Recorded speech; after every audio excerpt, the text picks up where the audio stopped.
Si tu penses qu'il en que j'exagère, regarde la réalité du marché. L'innovation des smartphones a officiellement atteint son plafond de verre. Cette année, les volumes de ventes mondiaux s'effondrent de près de 10%. Pour les géants de la tech, la croissance par l'écran est morte. Alors, des monstres comme Nvidia, Meta et Apple changent radicalement de stratégie. Le but n'est plus que tu regardes un écran, c'est de bâtir l'infrastructure qui va fusionner l'IA avec ton monde réel. Regarde autour de toi dans le métro ou dans la rue. Tout le monde a la tête baissée, les yeux rivés sur un rectangle lumineux. Ce geste est devenu un réflexe primitif, mais les labos de la tech ont un plan pour te faire lever les yeux. Le plan secret, c'est l'informatique ambiante.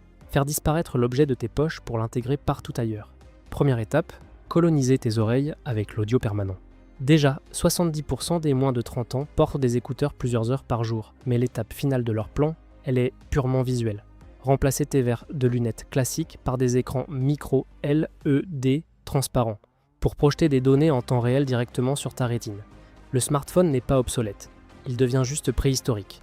Derrière cette transition, une guerre impitoyable a déjà commencé. Mark Zuckerberg a investi plus de 50 milliards de dollars dans son projet. Son but ? Ne plus dépendre de l'App Store d'Apple pour exister. De son côté, Apple réplique en secret avec ses propres laboratoires. Celui qui contrôlera les lunettes du futur contrôlera l'accès total à nos vies. Chaque mur que tu regardes, chaque objet que tu achètes sera scanné. Ton attention ne sera plus mesurée en clics, mais en battements de cils. Et le piège est d'une efficacité redoutable. Pour comprendre l'ampleur du hold-up, il faut entrer dans les laboratoires Thibault de fabrication. Le premier secret de Meta réside dans un matériau ultra rare, le carbure de silicium. Contrairement au verre classique, il permet de plier la lumière à un angle de 70 degrés. Cela permet à des projecteurs micro-LED de la taille d'un grain de sable d'inonder tes verres. L'objectif d'Apple et Meta est identique, descendre sous la barre des 12 millisecondes de latence. Mais le véritable chef-d'œuvre de cette guerre ne se porte pas sur le nez, mais au poignet. Apple mise sur le suivi oculaire quand Meta déploie un bracelet qui lit les signaux électriques de ton système nerveux. Tu n'as plus besoin de lever la main. Un micro-mouvement au fond de ta poche clique sur l'écran invisible. Ton salon ou ton espace de travail se transforme instantanément en ordinateur spatial. Les écrans physiques à 500 € que tu as sur ton bureau deviennent des antiquités industrielles. Mais la vraie question que personne ne se pose, c'est comment vont-ils rentabiliser ces montages financiers ? Une paire de lunettes de cette technologie coûte plus de 3000 € à produire aujourd'hui. Pour les vendre au grand public, Meta et ses concurrents vont devoir subventionner le matériel. Tu paieras tes lunettes 2 fois moins cher en échange d'un accès illimité à ton champ visuel. Imagine marcher dans la rue et voir un coupon de réduction flotter au-dessus du café devant lequel tu passes. Ce ne sont plus des bannières web. C'est ton environnement qui est lié aux enchères en temps réel pour les annonceurs. Apple et Meta sauront exactement combien de secondes ton regard s'est posé sur cette marque de chaussures ou cette voiture. C'est le Graal absolu du marketing, la mesure de l'intention d'achat avant même que tu n'aies formulé une pensée. Le modèle économique des réseaux sociaux consistait à capter ton temps. Celui des lunettes consiste à posséder ton espace. Bloquer la concurrence en faisant de tes propres yeux le navigateur Internet exclusif de leur écosystème. Google a gagné la guerre de la recherche textuelle. Meta veut gagner celle de la vision humaine. Et pour y arriver, ils sont prêts à détruire l'industrie du smartphone telle qu'on la connaît. Le danger ne vient pas de ce que tu vas regarder, mais de ce que les algorithmes vont décider de te cacher. En réalité augmentée, effacer un élément du décor est aussi facile que d'y ajouter une image. Les versions premium de ces lunettes te permettront littéralement de flouter les panneaux publicitaires dans la rue. Mais le revers de la médaille, c'est que la pauvreté ou la laideur urbaine pourront être effacées de ton champ de vision. Nous allons vivre dans le même espace physique, mais dans des réalités visuelles totalement différentes. L'interface va utiliser la gamification de ton quotidien pour pirater ton système de récompense. Tu recevras des points de productivité pour avoir monté les escaliers ou terminé une tâche professionnelle. Le smartphone demandait un effort conscient pour être sorti de ta poche. Les lunettes, elles, s'activent au premier battement de cils. Enlever tes lunettes ne sera plus un simple geste de déconnexion, ce sera un handicap social. Sans elles, le monde réel te paraîtra fade, lent et cruellement vide d'informations. Les ingénieurs du comportement savent exactement ce qu'ils font. Ils conçoivent la prison parfaite, une cellule dont tu as toi-même acheté les barreaux. Mais cette guerre ne s'arrête pas aux frontières de la Silicon Valley. Elle touche désormais à la souveraineté des nations. Demain, des millions de citoyens vont cartographier l'intérieur des ministères, des usines et des rues en temps réel. Chaque caméra intégrée à ces lunettes envoie des flux de données constants vers des serveurs privés américains ou chinois. Face à cela, les gouvernements européens se retrouvent donc totalement désarmés, incapables de réguler le hardware. Car la donnée la plus précieuse que ces appareils vont collecter n'est pas ce que tu vois, c'est tes réactions biologiques. la dilatation de ta pupille ou la microsudation de ta peau révèlent tes émotions avant même que tu n'en sois conscient. Pour une intelligence artificielle, cette mine d'or comportementale permet de prédire tes choix avec une précision terrifiante.